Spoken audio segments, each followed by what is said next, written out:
In 2014, I had no job, I had nothing going on for me. I was in school, and I really couldn't figure anything out to do. Gorochu.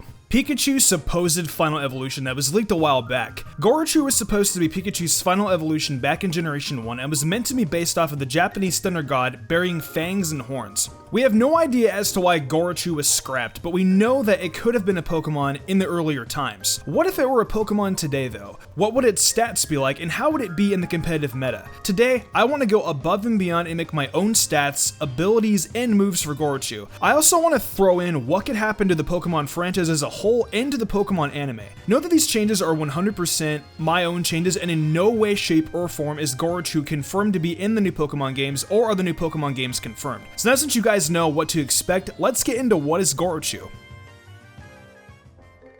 Before we get any further with this analysis, this Gorochu was made by Really Dark and Windy. He's a very talented artist that does a lot of different kind of Fakemon designs, and he even has his own Fakemon wiki. So if you're interested in Fakemon Pokemon, definitely go check him out. This design of Gorochu, we wanted to be different than the current ones out there, so we decided to take a different approach and make it closely resemble Raijin, the Japanese god of thunder, as much as we possibly could. The electric drum sacks you see on Gorochu's tail represent Raijin's electric drums around its ring. So we made it look like a rodent version of Raijin as much as we possibly could. I think this design is amazing and I feel it really captures the ferocity of the Pikachu line's final evolution. So if Gorochu were to become an actual Pokemon, there are some factors we need to take into consideration first. First off, Pichu Can Exist, and here's why. If Gorochu were to exist, it wouldn't be allowed to have 3 evolutions, meaning 4 Pokemon in total. So Pikachu would have to be the original first stage evolution as it was originally meant to be in Generation 1. That being said, this also brings into question as to what becomes of Alolan Raichu. I don't think Alolan Raichu would be able to work out because it is no longer the final evolution of Pikachu. Secondly, with all the Pikachu clones we get introduced with in every new generation of Pokemon, I don't see Game Freak really caring for Raichu too much because out of all these Pokemon, Pikachu being the mascot gets the exclusive perks of having a middle stage and a final evolution. So Alolan Raichu therefore would not exist. There's also the fact that Game Freak wouldn't want to plaster Pikachu's icon already being the mascot Pokemon. With Raichu now being a middle stage Pokemon and not the final evolution, the relevancy isn't as strong as it would be. The only way I could see us getting Alolan Raichu is by having all 3 evolutions of Pikachu get Alolan forms, but like I stated earlier, I doubt that would happen because Game Freak would not want to change Pikachu. Pikachu, as we know, is the main mascot of the Pokemon franchise and is a pretty huge figurehead.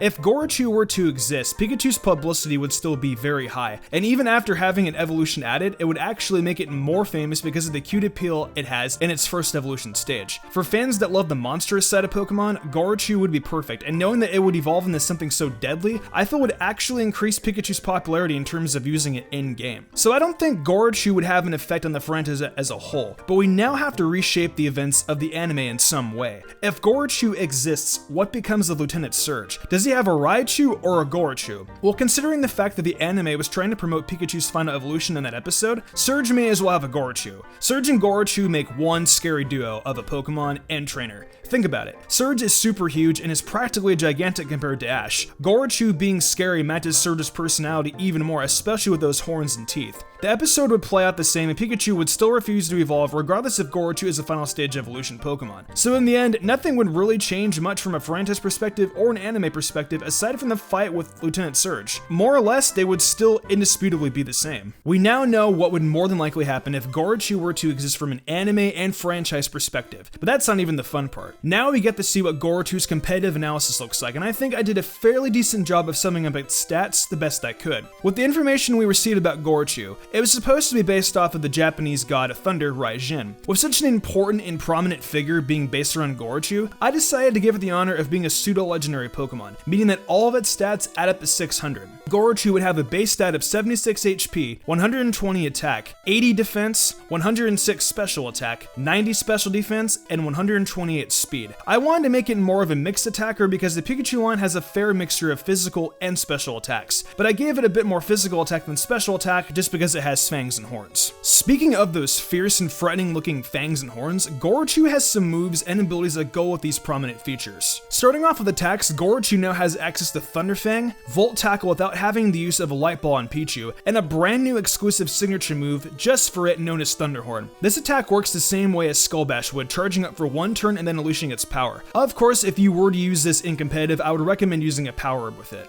Another effect I think Thunderhorn could have, rather than charging up, would be to automatically paralyze the opponent, making it into a much more broken Nuzzle. The power of this attack would be 130 for the first explanation in terms of charging up, and around 75-ish for the broken Nuzzle explanation. I think either one of these would be very, very good, but what do you guys think though? Let me know in the comments below about what you guys would like to see on Thunderhorn. Get your creative thinking caps on and let's get to work. That's not the only signature move Gorochu would have though. You guys see those electrical drum sacks Gorochu has on its tail? Yeah, there's no way I could not incorporate those in some way. That is why I decided to give it the attack Rolling Thunder. Rolling Thunder essentially works like Roll Out, except obviously not rolling. How this attack works is based on how many times you use it in a row, except you're not locked into it. Think of it as using one of the drums at a time once per turn, meaning the first turn you use the attack, you use one drum. The second you use two, and the more consecutive times you use it, the stronger the attack gets, and the more drums you use. Gorochu has a total of 5 drums on its tail, meaning that it can be used 5 times. For move power, I would give it the same as Rollout and 95 accuracy.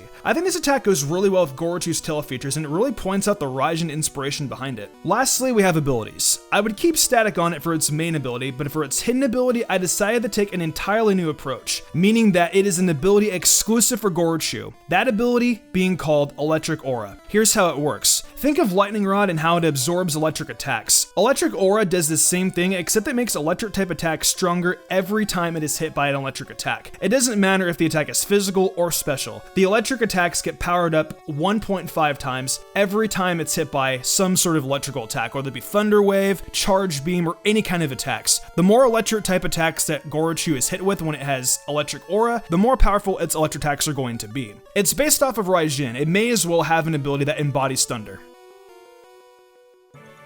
Well, that pretty much wraps up my speculation for if Gorochu would have been added to the Pikachu line in Pokemon roster. I love the aspect of Gorochu also being based off Raijin too. I hope that this design resembles him in a lot of ways because I love Japanese mythology. I don't think Gorochu will be in the new Pokemon games, but if it is, that would be super cool. What do you guys think though? Do you guys like Gorochu, and what kinds of features would you guys like it to have? Share your thoughts in the comments below. If you enjoyed the video, why not leave a like and subscribe to my channel with notifications on, that way you never miss an upload. If you want to support me further, consider following my Twitch where I stream a lot of Pokemon content like shiny hunting, showdown battles, and even Pokemon and Mr. Dungeon Explorers Sky speedruns. I'm currently in partnership push for Twitch, so if you guys could come down and support, I would love that a lot. Want to support me further and gain cool perks? Check out my Patreon. Fly Jubilee and Daniel Leone did, and I want to thank them personally for going above and beyond. It means the world to me. I think I'm gonna wrap this up though. I'm Mr. Gumbrian, and I will see you in the future for some more awesome Pokemon content.